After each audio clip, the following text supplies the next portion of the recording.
Hi, my name is Noosha and I'm a sixth grader at Castilleja. And I'm Ellen, and I'm a software engineering manager at Square. Thank you. And I'm Smriti. I am a Magic mentor and I was a mentee before, and I'm also a Casti alum. So I'm very extra excited to interview the two of you today. And first off, congratulations. We just had the final presentation event, and Noosha, you did a wonderful job presenting and very exciting project. So congratulations on all of your hard work this session. Could you start us off, Noosha, just introducing your project to us, maybe a couple sentences about them? My first project was a virtual pet. It's an interactive activity that can be played on processing. The code is derived from processing.org, and all references is also derived from processing.org. Sorry, not the code is derived, the references are derived from processing.org. Thank you. And you said first project. Do you want to also introduce the second one you worked on? Yeah, my second project is an invisible cow spin-off game. It's called Invisible Square. It is an interactive game that is mentally stimulating, and in this game you click around on the screen trying to find the invisible square, which, to make things harder, doesn't make any sound or emit any noise. But and yeah. And what was your inspiration for each of these projects? So for the virtual pet, I've always wanted a pet, but we have too many allergies in my family for it to really be possible.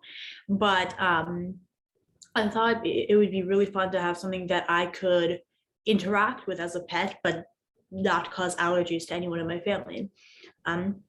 My inspiration for the second project was the invisiblecow.com, a website where there's a screaming cow and you have to find it. Mm-hmm. Wonderful. Did working on these games inspire any new game ideas? I have a few game ideas. I usually work in Scratch and I publish my games on there, so that's probably where I'm going to be working on them. But I was thinking it'd be really cool to make like a piano game, or expand on the virtual pet project I made.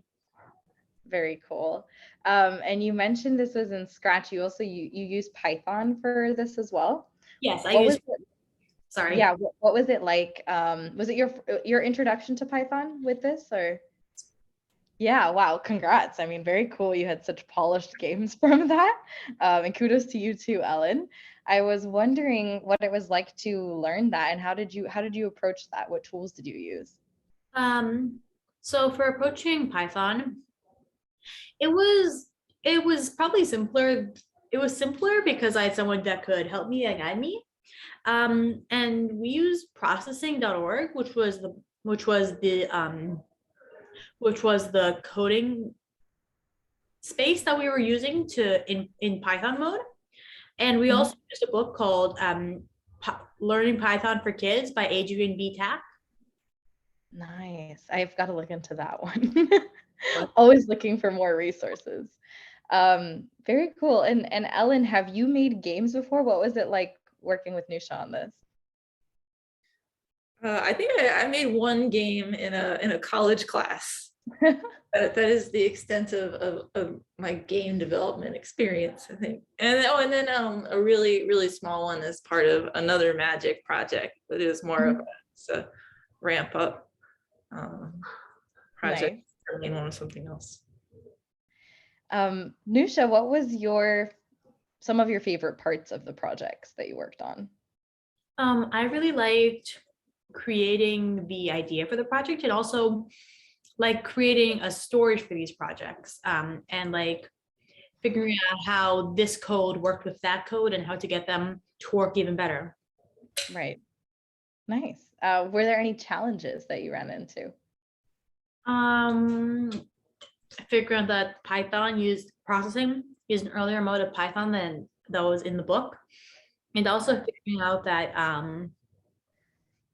the images had to be sized down a lot to fit onto the screen and not like just float off the screen. Nice. Well, good job conquering those. Just a couple more questions to wrap up. So Ellen, for you, is there anything that you learned from this experience working with Noosha that you hope to take into your next mentoring experience? Ooh, that's a good question.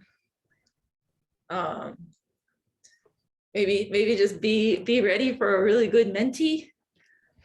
We progressed through some things a little bit faster than I was expecting. So I had to come up with the next thing a little bit sooner than I was expecting to.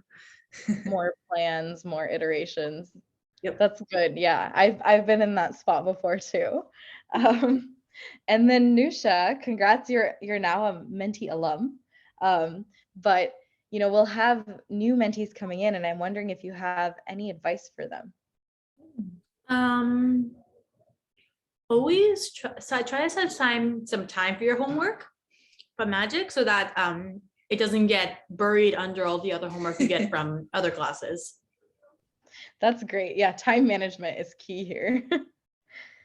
All right, well, thank you both so much, and congratulations to you both. That'll be it for the interview. Thanks.